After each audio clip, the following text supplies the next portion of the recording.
Hey guys, this is Melinda Hawk from Why Not Me Academy. Today I'm excited to have Melinda Van Fleet on the show. Now, on this show, I talk a lot about getting people to stop talking about their dreams and actually start doing something about it. We talk about that why not me mindset. Some people might think, I wish I could live somewhere where it's sunny. Why me? Why can't I live there? But Melinda took that and said, why not me to live there? Why not me to go and live the life that I want to live? So in this episode, Melinda's going to talk about how she went from being a corporate buyer to being a top sales rep to being a babysitter for resorts to get the life she wanted. And in that transition, although it didn't look exactly like she had planned at the beginning, how after a couple of years of putting in the work, she still was enjoying the lifestyle that she wanted out on those beautiful beaches of Florida, and how her husband became a charter boat captain like he always wanted to be. I love her story of not waiting until someday becomes never, but instead taking action to make sure that you stop dreaming and start doing. And that's exactly what Melinda did. I hope you enjoy this episode. Hey guys, welcome to Why Not Me Academy. This is Melinda Hawk, and I'm so excited. Thank you so much for joining us. This is Melinda Van Fleet. Thanks for coming. It's so good to have her on with us, and we are excited to talk about why not me. And she's got a great story of that I'm going to let her tell, so I don't want to give too much. But Melinda, tell us a little bit about your background and the things that led up to a big move in your life. Mm-hmm. Awesome. Thank you so much, Meilani, for having me on your podcast. And I'm so excited for you. I listened to your first episode, your intro episode, and I was like, she's speaking about my husband and I too, which was just such an amazing time in our lives, a time of change, but a time of a lot of pain at first and indecision, and a lot of mindset shifts too. So my background was 16 years in the corporate world as a buyer for very large companies, and it was tough. Lots of passive aggressive behavior, lots of politics, and I'm a Gen Xer, so back in the day, if you wanted casual Friday, you were told to stay home. Like that was the message. So I would work super, super hard, and I loved to work. But then at times I'd be like, why am I working so hard and not getting paid for performance? Like I'd get like these little bumps, and my numbers would be better than my coworkers and my peers, and it would just be frustrating. Yeah. So in my last buying job, I would sit at lunch with my friend Vanessa and be like, I need to be a sales rep. I need to get into sales. And I was obviously putting that out there to the universe. On the other side with my husband, he and I got married about after a year of knowing each other. And when he met me, he said, I don't love anything more than fishing. And I was like, oh, okay. So we spent every weekend, he spent evenings, every weekend, every vacation fishing. And we lived up in Minneapolis, and it was crazy, always fishing. So his dream was even in the cold? Like, doesn't it get really cold? Oh my goodness. Yes, in the cold. And on the weekends, I wanted to hang out with him. So I would pack up my magazines in a little chair, and I'd go sit there with him, and he'd be fishing at a dam or a river or a little lake. And sometimes it would start to snow. I was like sitting in the snow. Oh. But he also was in the corporate world and hated it. It was awful. He was just beaten down so hard by management and tasks and people and politics, and again, passive aggressive behavior. So he was in his mind envisioning, I want to be a charter boat captain. I want to live somewhere warm. So we started kind of concocting this little story in our heads of moving to Florida or moving somewhere where it never ever snowed. And then because of the weather in Minnesota and the negative, 20 degrees, I felt like half the year, we would actually like lay on our bed and just listen to the sound machine and talk about what it would be like to live in a place where it never snowed, was beautiful weather, green grass, and we could do the jobs that we really wanted to do and build the businesses that we really wanted to do. Yeah. So so I totally resonated with your launch episode, because I was like, that was so us. Oh my gosh, bringing back 10 years ago memories. So yeah. So you had this dream that was evolving of why not us to actually live in a place where both of us enjoy this weekend activity a little bit more. It sounds like maybe, and then kind of what was the next step? Like what took you from dreaming? So on this, I talk a lot about stop dreaming, start doing. Like what was the changing point from stop dreaming and just actually do it? Mm-hmm. So that was in our first year together that we started the dreaming. In our second year together, I started actually looking for a job. I thought, okay, I'll get the job first. I made a little bit more money than him. I figured I could get a buying job in Florida or at least in the Carolinas or something. And nothing was working out. And we were like, oh, this is so depressing, right? And we didn't want to give up on our dream and our vision, but I was like, we at least need to get south. So if I can get the buying job for a couple of years and then transition into sales, but at least we'll get our butts south, right? Yeah. None of that happened. Instead, I got laid off on January 2nd, 2009. My husband, still miserable at his job, I end up watching an Oprah episode because now I'm home, right? Still working on trying to find a job, but watching Oprah. And she happened to have on a couple that had just both been laid off at the same time. And I went, I bet you that's going to be us. And sure enough, early June, he got laid off too. So our little plan didn't work out the way that we had thought, right? Yeah. Someone else intervened, however you want to look at it, but we both ended up getting laid off. And we were like, well, now what do we do? And luckily we had some family members and some friends that were like, why don't you just pack your bags and move to Florida? And we did. We were, all right, this is our calling and this is what we need to do. And we're just going to go for it and know that we can figure it out. So a little bit different journey. Yeah. So, I mean, I don't even know if there is an answer to this, but at that point of, really wanting to, I feel like so many people, so many listeners, so many of my students are like, yeah, I really, really want to. I really, really want to. But what did you feel like was the scariest part at that moment? The scariest part was obviously just how are we going to pay our bills? Yeah. And then how long will it take to figure things out? Yeah. Because it does take time to figure stuff out. Like, I don't care what anyone else says. It takes time and you have to be patient with the process. And I'm an Aries, so I'm really not very patient, to be honest. But I kept having to coach myself and work on my own mindset, to be patient and take this step by step and we'll figure this out. It'll come together. Yeah. And it did. And it did. So at that point you decide, we're just going to do it. We're just going all in. But I'm sure there was still that, like you talked about, there's still that struggle along the way. So what did you and your husband, what did you do to stay motivated? Yeah. And honestly, my biggest struggle was my worry about him, to be really honest. I was just really worried. He had more challenges at the workplace than I did. Mine was more surface level crap that, I knew was happening. He really hated being, working for anybody, to be really honest, which is great that he doesn't work for anybody now.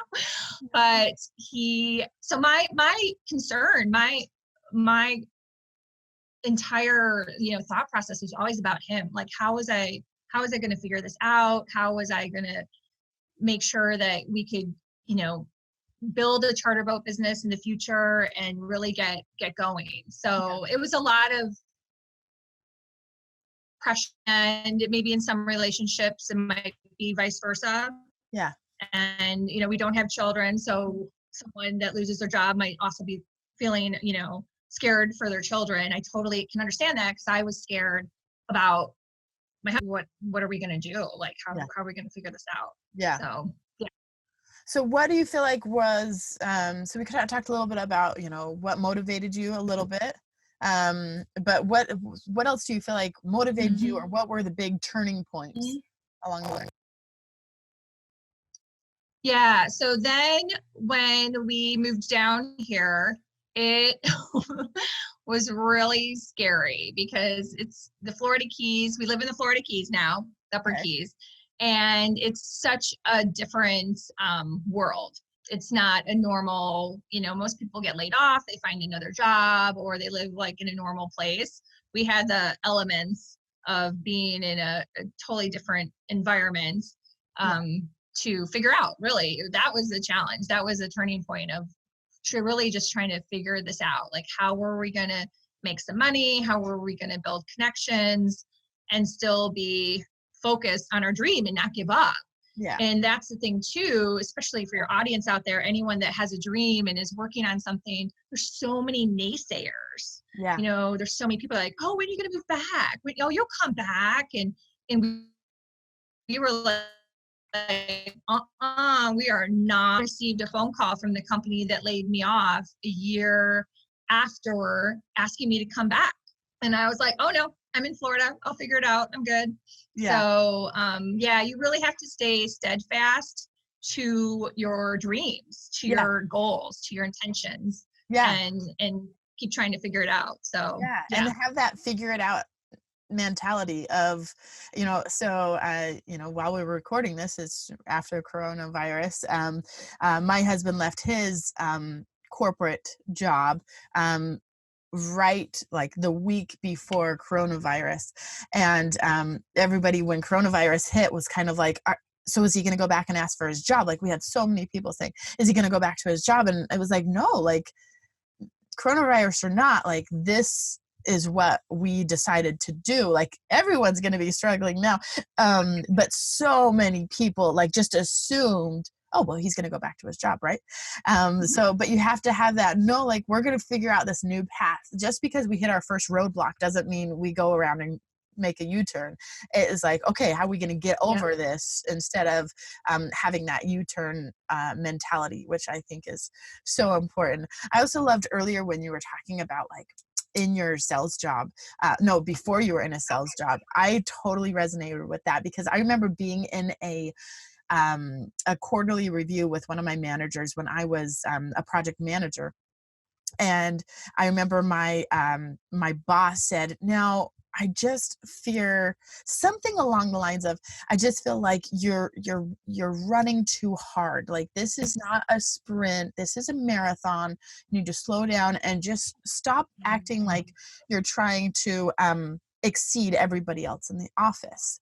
And I was kind of like, what's going on? Like, don't you want me to work harder? Don't you want me to be productive? Like, I'm so confused. But instead, he was like getting angry at me for being a high producing person. And it's because a few other people in the office had felt, and I feel terrible about this, that they had felt like I was doing it just to, like, outdo them, like, as a competition. And I was like, what? Like, come on, we're all doing this, right? And it blew my mind. And that was one of my moments also of, I want to be rewarded for my hard work and my smart work, not, oh, can you bring it back down to the status quo? You know what I mean? Mm-hmm. So I totally get you. And I love that you said that. And because I know that there are other hard workers on this that are listening, that are wondering, that have probably felt that same way. And I just encourage you to stop dreaming. Like, if you have the potential, and go out and do it. Okay, so you get down to Florida, you made the change, and so what are you doing now? Like, what's going on? Like, you're living the dream. What's the dream for Melinda and her husband? Yeah.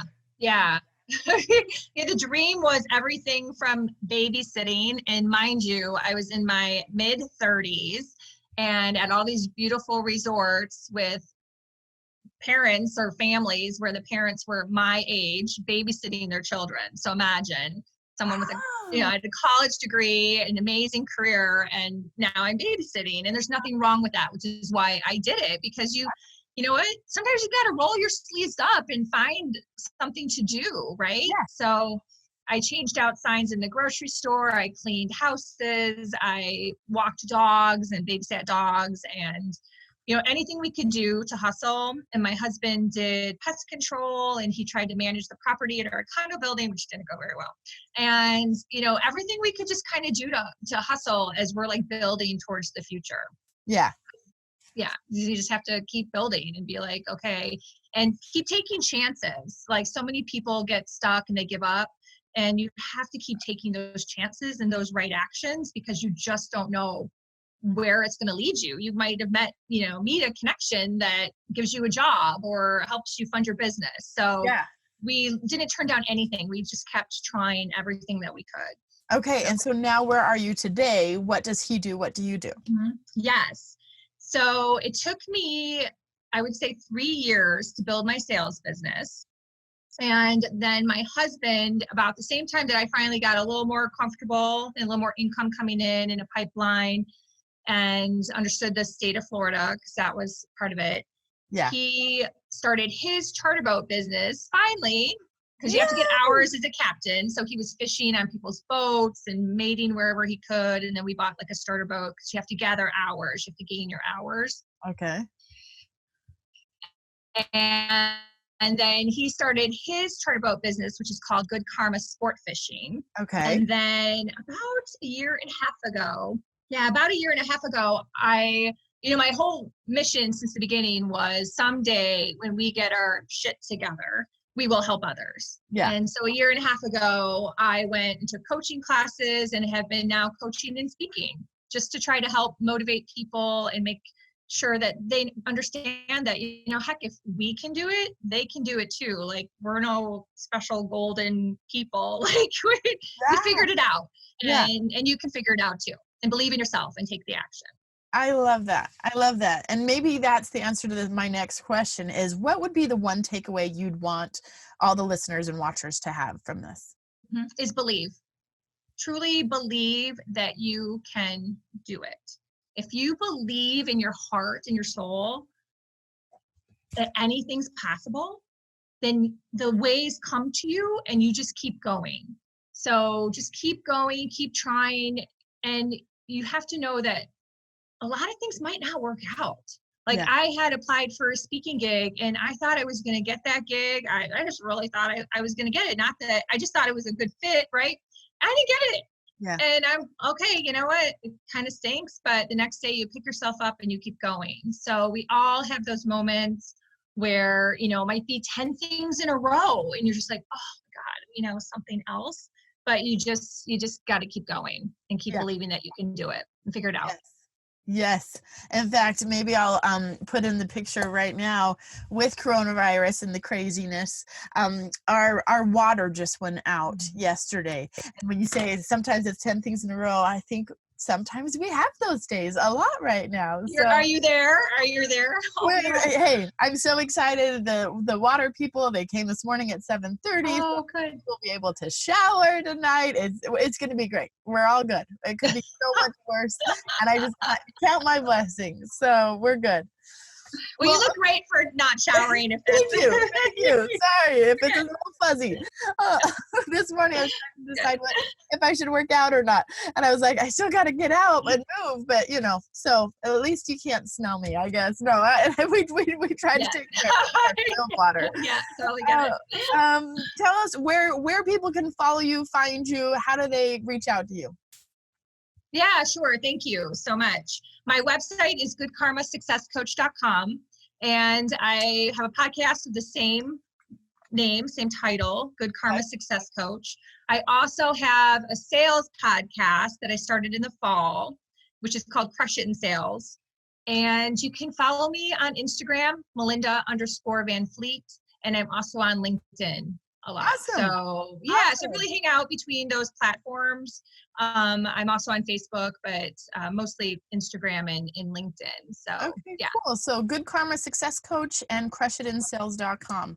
Awesome. Thanks so much for being on, Melinda. It was great to hear your story. Thank you for having me, Melanie. Thank you. Definitely. All right.